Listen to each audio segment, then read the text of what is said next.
My name is Margaret, and I never imagined that I would go through some things that would change my life forever.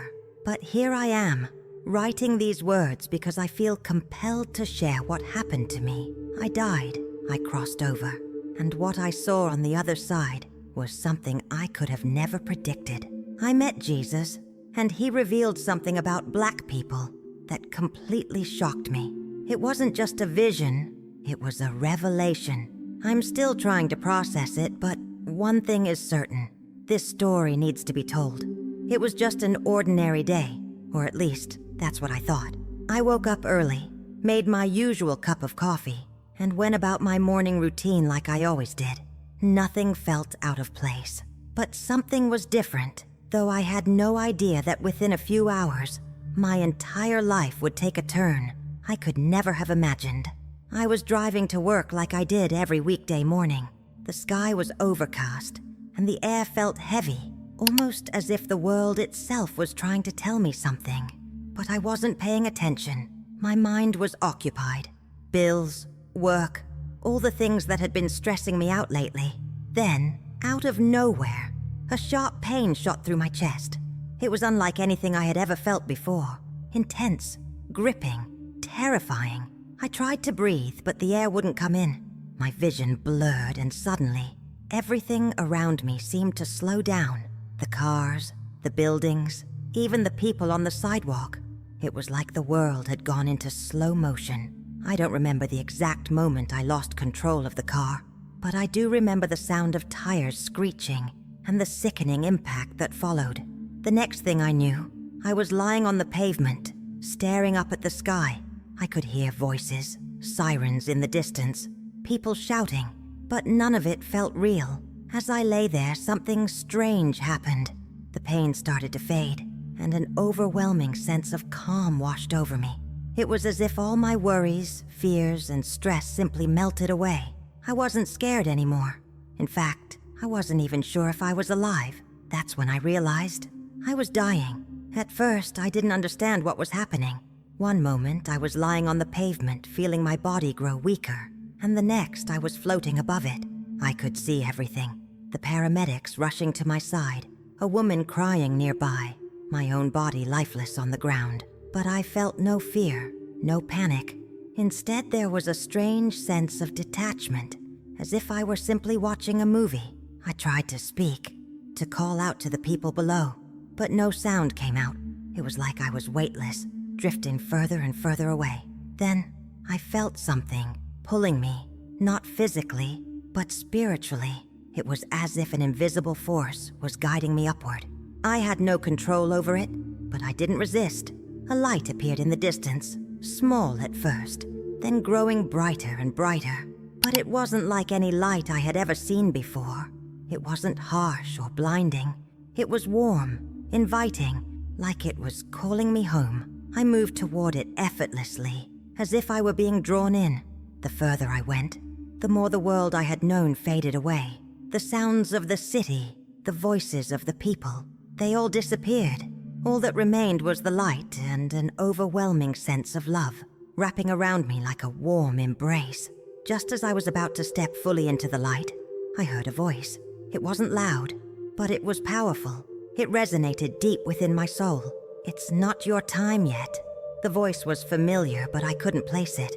Then everything around me shifted, and I found myself standing in a place I couldn't describe. It wasn't Earth, but it wasn't completely foreign either.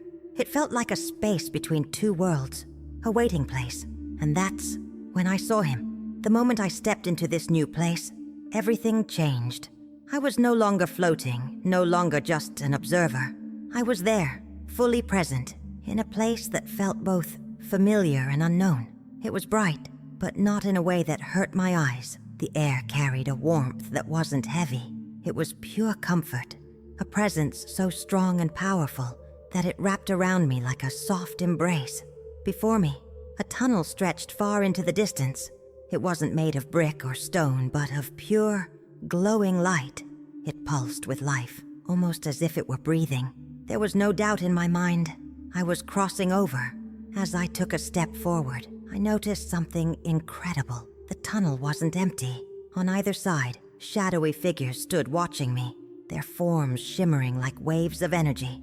I couldn't see their faces clearly, but I knew they were souls, people who had crossed over before me. Some felt familiar, as if I had known them in another life, while others were complete strangers. They weren't speaking, yet I could hear them, not with my ears, but with my spirit. They were welcoming me, comforting me, letting me know I was safe. It was the most beautiful feeling I had ever experienced. I continued forward, drawn deeper into the tunnel. With every step, I felt lighter, as if all the burdens I had carried in my earthly life were falling away. Then, at the end of the tunnel, I saw him, standing there, radiant beyond description, was a figure unlike any I had ever seen before. Light didn't just surround him. It came from him. His presence was overwhelming. Love, peace, power, all wrapped into one. In that instant, I knew without a doubt I was standing before Jesus. I couldn't move. I couldn't speak. All I could do was feel, and what I felt was beyond words. The moment Jesus looked at me, my entire life flashed before my eyes. Every moment, every decision, every mistake, every act of kindness, it was all laid bare before him. But there was no judgment in his gaze, only understanding. Then he spoke, and his voice was like both thunder and a whisper at the same time. "You are not here by accident, Margaret." I wanted to ask him why I was there, what was happening, but before I could, he raised his hand, and suddenly everything changed. I was no longer standing in the tunnel. I was somewhere else, somewhere I had never seen before, yet somehow felt deeply connected to. And that's when he showed me the truth about Black people, a truth that would forever change the way I saw the world. I stood there, frozen in awe, as Jesus extended his hand toward me. His eyes held a depth of knowledge that I couldn't comprehend, and in that moment, I knew I was about to witness something profound, something hidden from the world for far too long. Without a word, everything around me shifted. The tunnel disappeared, and I found myself standing in a vast open space. It was neither earth nor heaven. It was something in between, a place where divine truths were revealed. Before me, images began to form, like moving paintings made of pure energy. The first thing I saw was Africa, vast, beautiful, and glowing with a golden light. I saw ancient cities, strong civilizations, and people full of wisdom, resilience, and spiritual power. They weren't broken. They weren't weak. They were chosen. Jesus spoke, and his voice resonated deep within my soul. "The world has lied about them," he said. "They are not what they have been made to believe. They were given gifts, power, and knowledge that many tried to erase." The vision shifted again. I saw history unfolding before my eyes, but not the version I had been taught. I saw a time long before slavery, before colonization, before oppression. I saw a world where Black people held spiritual knowledge beyond anything I had ever imagined. They understood the connection between heaven and earth, between the spirit and the physical world. They carried divine wisdom, passed down through generations, knowledge so powerful that it could change the very fabric of existence. I saw prophets, leaders, and warriors, men and women who walked with God, who didn't need intermediaries because they could speak to heaven themselves. They were healers, visionaries, people of strength and purpose. Jesus looked at me, his expression filled with both sorrow and love. "This is why they were targeted," he said, "because those who rule the world fear those who carry divine wisdom." My mind was racing. It all made sense now. The attempts to strip away their culture, their faith, their identity. It wasn't just about control. It was about severing their connection to the truth. But as I watched, I saw something incredible. Even through oppression, through generations of being told they were nothing, their spirit was never broken. Their power never left them. Jesus continued, "And that is why they must remember." At that moment, I understood. This wasn't about hate. It wasn't about division. It was about restoration. The world had been built on lies, but the truth was rising. The vision changed again. This time I saw modern times, people awakening, remembering their worth, reclaiming their power. The same people who had been told they were nothing were now realizing who they truly were. I saw movements growing, voices rising, chains breaking. Not just physical chains, but spiritual and mental ones. Jesus smiled, and there was both power and certainty in his expression. "The time of revelation has begun," he said. "They will rise again." Tears filled my eyes. I had never felt something so profound. The truth had been hidden, but not forever. It was coming to light, and nothing could stop it. Then Jesus raised his hand again, and I was pulled deeper into the revelation. The vision expanded, and suddenly I was seeing across centuries, events unfolding like a grand, divine tapestry. I saw the systematic efforts to erase this knowledge, to replace truth with falsehoods, to make an entire people forget who they were. I saw the forced conversions, the rewritten histories, the suppression of their spiritual connection. It wasn't just about land, labor, or economics. It was about something far greater. It was about severing a sacred link between heaven and a people destined to walk in divine power. Yet, despite every attempt, the flame never fully died. I saw it flickering in secret rituals, in whispered prayers, in the unwavering faith of those who refused to let go.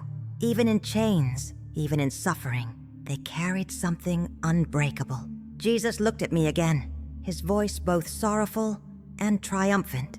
They tried to bury the truth, but the truth cannot die. And now, the awakening begins. I saw a great shift taking place. More and more people were waking up, questioning, seeking. They were remembering. I saw black men and women standing tall, stepping into their power, not through violence, not through rebellion, but through knowledge, faith, and divine authority.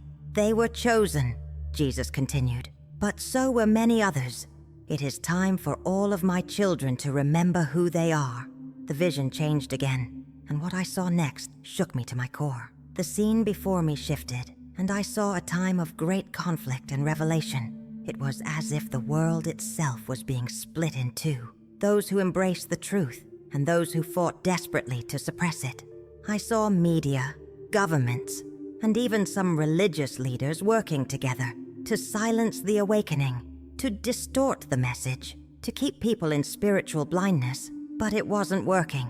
I saw communities breaking free from the mental and spiritual chains that had bound them for generations. I saw families returning to their roots, rediscovering lost knowledge, reclaiming their divine purpose.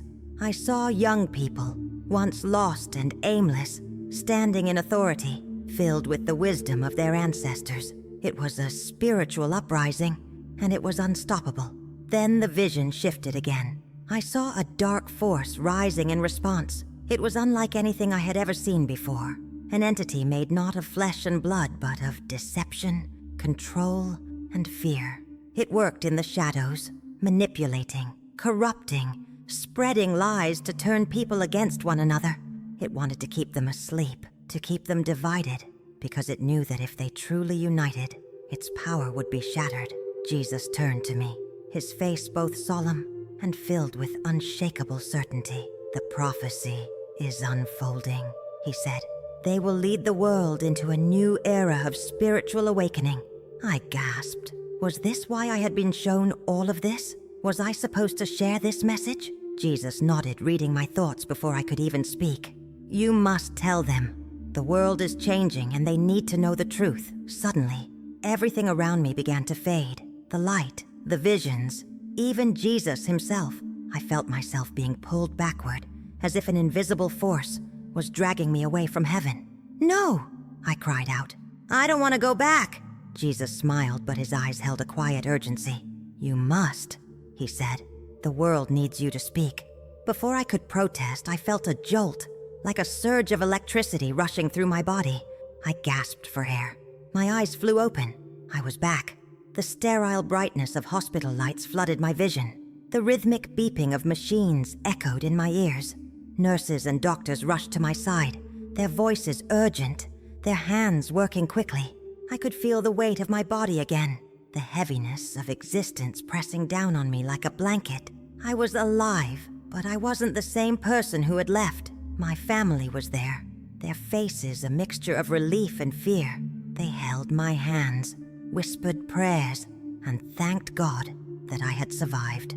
But I could barely focus on any of it. My mind was still in that other place, still replaying everything I had seen. I had met Jesus. I had been shown the truth. And now, I was back in a world that didn't know. For days, I barely spoke. I saw the worry in my family's eyes, heard the way they whispered when they thought I wasn't listening. They believed I was in shock, traumatized by the accident. Maybe I was, but not for the reasons they thought. I was struggling with something far bigger than myself. How could I tell people what I had seen? Who would believe me? I tried to convince myself that it had been just a dream, a hallucination brought on by the trauma of nearly dying. But deep down, I knew better. It wasn't a dream. It was real. And the longer I stayed silent, the heavier it became. One night, unable to sleep, I stared out the hospital window, watching the city lights flicker in the distance. And that's when I heard it, the voice, soft yet undeniable. Speak. I turned sharply, but no one was there. Yet deep in my soul, I knew exactly what it meant. I couldn't keep this to myself. I had to tell the world. The message began to unfold. The first time I tried to talk about my experience, I was met with skepticism. I had gathered my closest friends and family, determined to share what I had seen, what Jesus had shown me about Black people and their hidden spiritual power.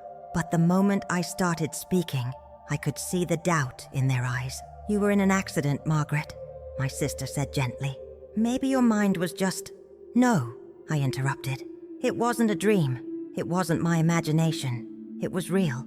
I went on telling them everything. The tunnel, meeting Jesus, the revelation about Black people, and their divine connection. I spoke with passion, with conviction, hoping that something in my words would reach them. But when I finished, there was only silence.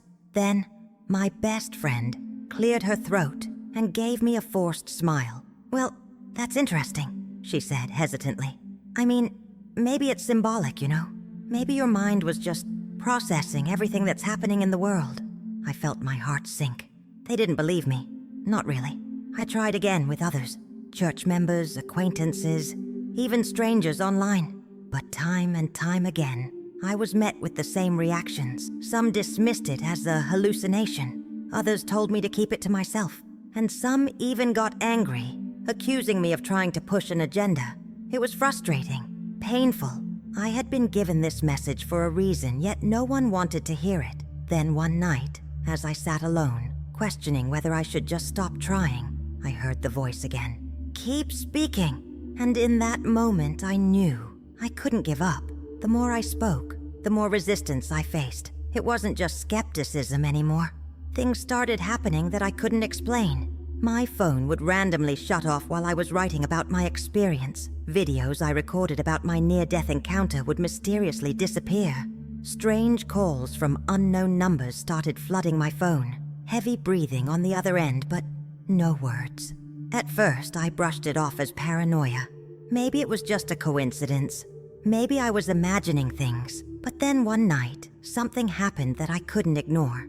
I had just finished recording a message about my experience, explaining how Black people had been spiritually oppressed for centuries. I was about to upload it when my computer screen flickered. Then, my entire video vanished. Just like that, I searched for it everywhere. It wasn't in the recycle bin. It wasn't backed up. It was just gone. A chill ran down my spine. I looked around my apartment, suddenly feeling like I wasn't alone. And that is when I saw it. A shadow moved across my living room wall. I gasped, spinning around, but there was no one there. Then, the voice came again. Keep speaking. But this time, it felt closer, more urgent. I knew then that I was facing something bigger than I had realized.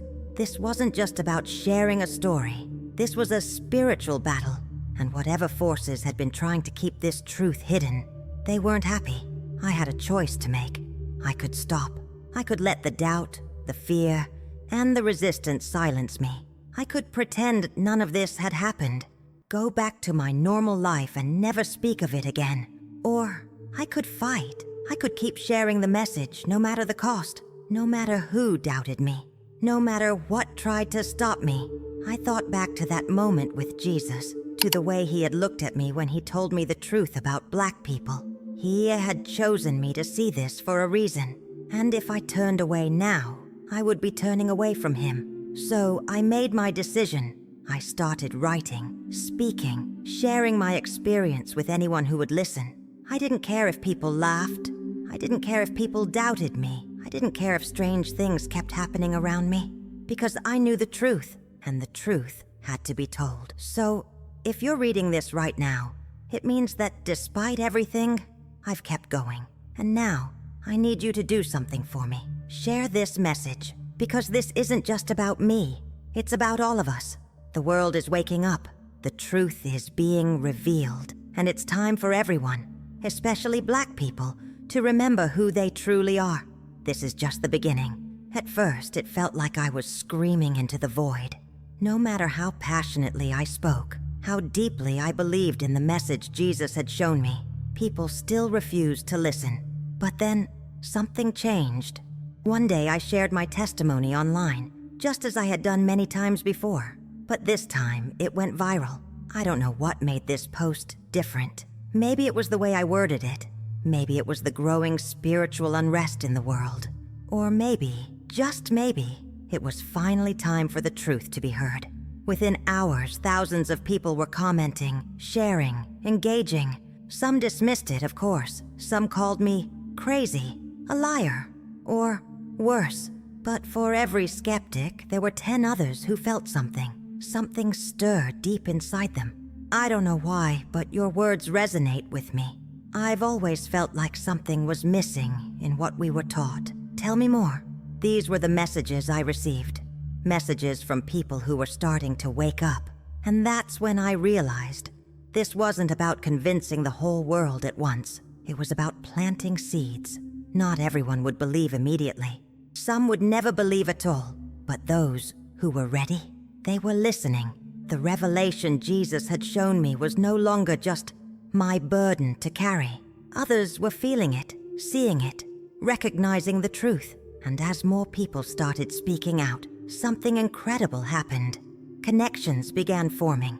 Scholars, historians, spiritual leaders, even people who had never believed in God before, started coming together. The things I had seen in my vision, others had seen pieces of them too. We had all been given fragments of the truth, and now we were putting them together. The more the message spread, the stronger the pushback became. It wasn't just people doubting me anymore. Something darker was fighting against me, against us. I started receiving threats, not just from random online trolls, but from people who seemed to know things about me, things they shouldn't have known. My emails were hacked. My videos were taken down. My posts would disappear without warning. Then, one night, I received an anonymous message. Stop speaking. This is bigger than you understand. A chill ran down my spine. I had read about spiritual warfare before, but now I was living it. The same forces that had enslaved, erased, and manipulated Black history for centuries weren't just human, they were spiritual. And now that the truth was coming out, they were fighting back harder than ever. One night, I woke up to my apartment filled with the thickest darkness I had ever felt. It wasn't just the absence of light. It was something else. A presence. A force. Then, I saw it. A shadow standing at the foot of my bed. It didn't move. It didn't speak. But I could feel its intentions. It wanted me to stop. I wanted to scream, to run. But I couldn't move. My body was frozen, paralyzed by a fear unlike anything I had ever known. And then I remembered Jesus. With every ounce of strength I had left, I forced my lips to move and whispered the only thing I could. In the name of Jesus, leave. The moment his name left my mouth, the shadow vanished. The room felt lighter. The darkness broke. And that's when I understood. This wasn't just about spreading a message. It was about fighting for the souls of millions. I had nearly been silenced. But now I knew there was no turning back. I had seen the truth. I had been chosen to reveal it. And no amount of fear, threats, or darkness could stop me. Because this battle wasn't mine alone. It belonged to God. after everything I had experienced, meeting Jesus, seeing the truth about Black people, and facing spiritual attacks, I thought I had seen it all, but I was wrong. One night, as I was deep in prayer, seeking guidance, something happened. I wasn't asleep, but I wasn't fully awake either. It was as if my spirit had been pulled into another realm, a place where time didn't exist. And in this place, I was shown the future. I saw a great awakening, but I also saw a great war. Not just a war between nations, but a spiritual war. The forces that had enslaved minds and spirits for centuries weren't going to give up easily. They were preparing to fight, and their weapons weren't bullets or bombs. They were lies, deception, and control.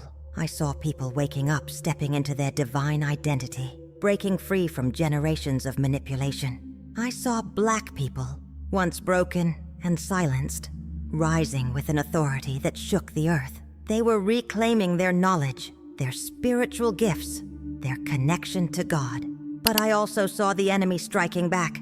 Media, governments, even some religious leaders would do everything in their power to keep the truth from spreading. They would create distractions. They would stir up division. They would use fear to keep people in spiritual chains. Then I saw something that made my heart stop. A wave of destruction unlike anything the world had ever seen. Floods, fires, earthquakes, in places that had never experienced them before. I saw cities falling, people running, the world crying out for help. I turned to Jesus, who was standing beside me, and asked, "Why is this happening?" He looked at me, his face filled with both sorrow and strength. The world must be shaken before it can be restored. Then he showed me something else. After the chaos, after the suffering, after the destruction, a new world began to emerge. A world where people were no longer enslaved by lies. A world where the truth about who they were could no longer be hidden. I saw nations rebuilding, but not in the way the world had done before. There was no corruption, no greed, no oppression. Instead, I saw people working together, building something new, something that had been lost for centuries. Unity, faith, and divine purpose. I turned to Jesus, my heart filled with both hope and fear. "What happens next?" I asked. His eyes held a certainty that shook me to my core. "The final battle has begun," he said, "but victory belongs to those who walk in truth." Then, just like that, I was back in my room, gasping for air. My body was trembling, my heart racing. I had seen what was coming, and now I had no choice but to prepare. After that vision, I couldn't sit still. The weight of what I had seen was too much to ignore. The world was heading toward a spiritual war, and most people had no idea. They were still caught up in distractions, arguing about politics, chasing money, living in fear, while the real battle was happening in the unseen. I started speaking louder. I told people what I had seen, what Jesus had shown me. Some listened, many didn't, and I realized something heartbreaking is some people don't want to wake up. They are too comfortable in the lies, too afraid of what the truth will cost them. But whether they believe it or not, the time is coming. The awakening is happening, and every person will have to make a choice. Will you fight for the truth, or will you remain in the dark? Jesus warned me that not everyone will survive what's coming. Some will be consumed by fear. Some will give in to the lies. But those who stand in faith, those who embrace their divine power, they will rise like warriors. I don't know why Jesus chose me to deliver this message, but I know one thing. I can't stop now. The forces trying to silence me are growing stronger. But so is my faith. If you're reading this, know that this isn't a coincidence. You were meant to hear this. You were meant to wake up. And now, the choice is in your hands. I don't know how many more times I will be able to speak out before something tries to stop me again. But before I go, I need you to understand this. This isn't just my story. This is yours. The truth is coming to the surface. Whether the world is ready or not, the spiritual battle is already happening, and you have a role to play. Maybe you felt it, the feeling that something in the world is off, that you were made for something more. That's because you were. You are part of this awakening. But awakening isn't easy. It requires courage. It requires faith. It requires you to step out of fear and into your divine power. Jesus didn't show me these things so I could keep them to myself. He showed me so I could tell you. And now, I am asking you, will you accept the truth? Or will you turn away and pretend you never saw this? The world will try to distract you. The enemy will try to make you doubt. But deep down, your soul already knows the truth. This is your moment. Step into your power. Wake up. And when you do, help others wake up too. Because once the veil is lifted, there's no going back. The time is now. Choose wisely. I don't know how long I'll be able to keep speaking before something tries to silence me again. But I need you to know this is real. It's not a theory. It's not just a vision. It's not just my story. It's prophecy. And it's happening now. Some of you will feel this truth deep in your soul. Some of you will reject it because it scares you. But either way, the world is changing. The question is, will you change with it? If you're ready to wake up, start seeking. Start asking questions. Start looking beyond what you've been taught. Because the more you seek, the more will be revealed to you. This is just the beginning. And once you step into the truth, there is no turning back. Be strong. Be ready. The time has come.